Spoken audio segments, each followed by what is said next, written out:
It's time to take this succulent from this to this. Welcome back to Mind the Leaves.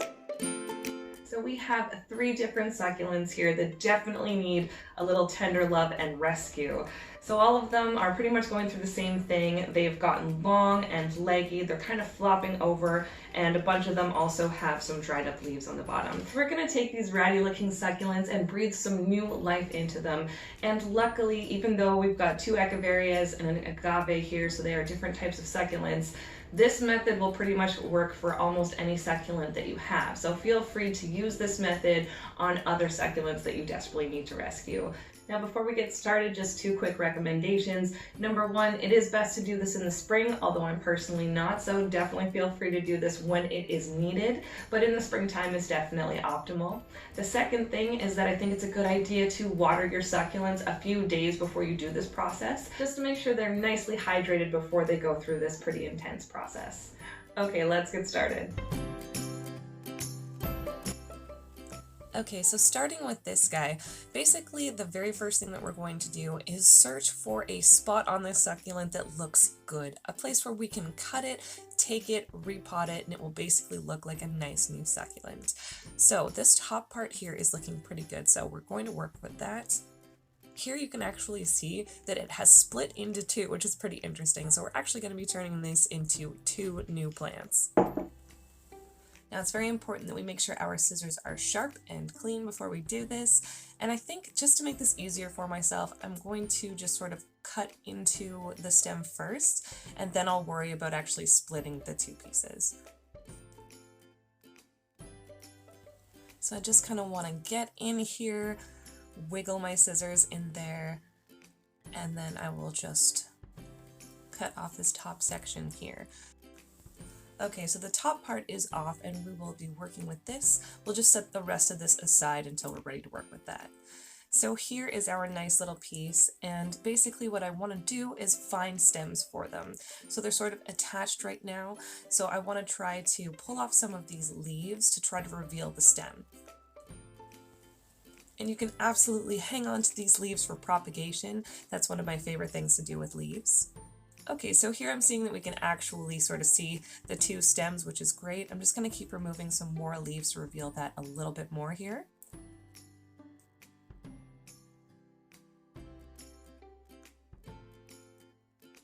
There we go, that's looking pretty good. So I can actually just cut right in between there so that each of them have a decent piece of stem so that I can stick those directly into the soil. So here we go, just give them a chop. And now we have 2 very cute looking little wax agaves. They're looking pretty nice, but I think I'm still going to just take off a few extra leaves because it's a good idea to just have a small plant when you're doing these propagations and not have too many leaves that it can't handle.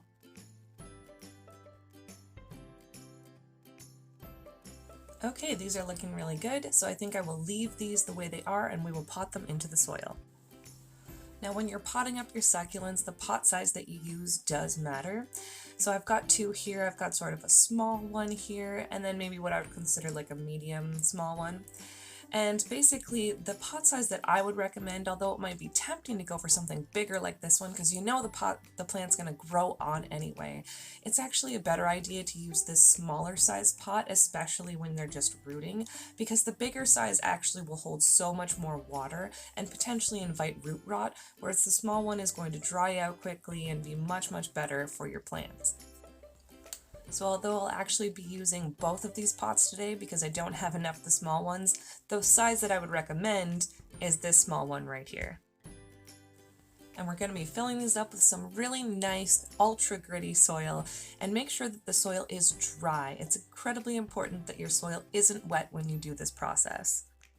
Now I do find it very helpful to use the back of a spoon or a stick of some kind, basically just to move the soil out of the way so that I can stick the stem easily into the soil. Now it is very important that we do not water these succulents for at least 4 to 7 days, just to allow that wound that we've created when we cut the stem to heal and callus over. Now you can always just cut your succulents and leave them aside for a few days and do it that way, but I personally like to just get it done, so I like to cut up my succulents and stick them directly into the soil. Okay, he is looking great. So now we can just pot up our second one here.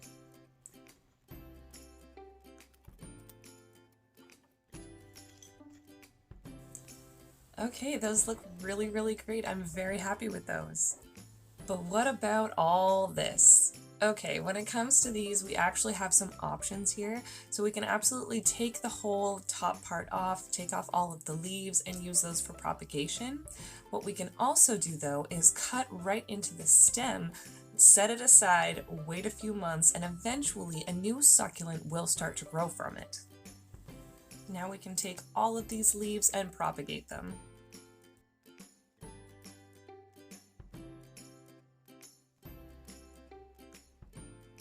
From this to this.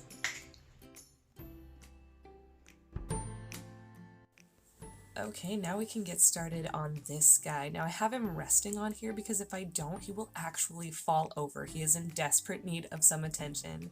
So with this guy, we're going to be doing the exact same method as before. We're going to be chopping into the stem, looking for a nice piece to remove and propagate, and then taking all of the leaves off of the rest. So if we look in the back here, we really don't want to be keeping any of these leaves that are sort of flopping over in this way. We're really just looking for a pretty piece that we can take and propagate, so we'll likely just be taking this center section right here. Make sure your scissors are good and clean. Now it's a really good idea to leave yourself more stem than you need, so I'm just going to go sort of lower on here, get up in here, and give it a cut. Okay. Ooh. Okay, he actually looks really, really good. I've already got my nice gritty soil ready to go, so I can stick him in as soon as he's ready. So just like my other one, I'm going to just flip him over and try to find the stem by removing a bunch of these leaves.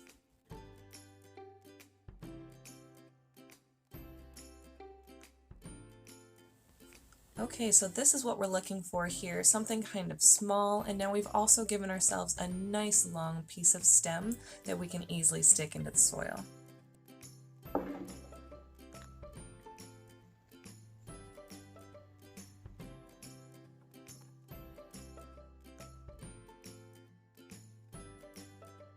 Okay, there we go.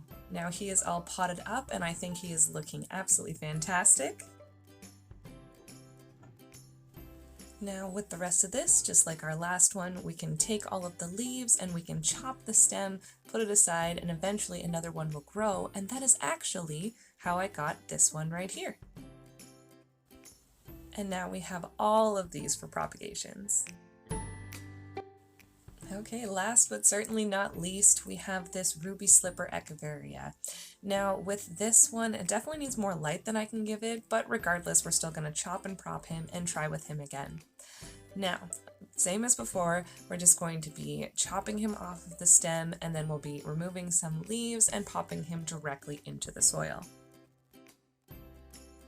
Now normally I would actually just cut this, put it aside, and let it regrow, but I actually want to reuse this pot, so I'm going to be taking everything out of it and putting in some fresh dry soil. He is now clean and I have that nice dry soil in there and he is ready to go. So for this one, I think we're really only going to be using the very top portion of it, so for the rest of it I'm just going to start removing all of the leaves here.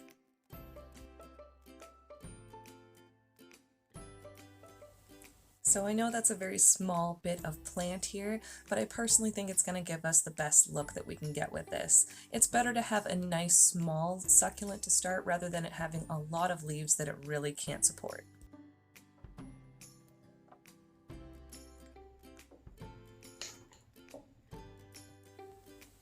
And now this guy is also done and looking cute. From this to this. What are you gonna do with all these leaves? Tray, dirt, leaves.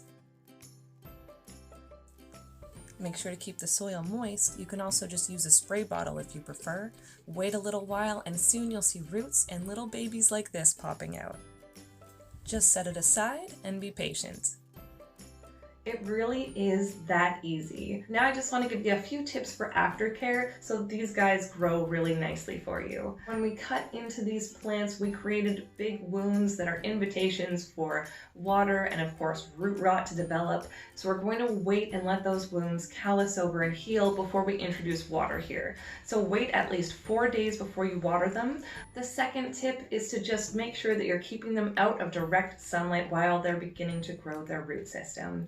So keep them in bright indirect light rather than direct sun, because the direct sun can actually dry them out really quickly while they're going through this process and trying to push out new roots. Until you do the wiggle test and you can tell that they're sort of rooted in there, keep them in bright indirect light.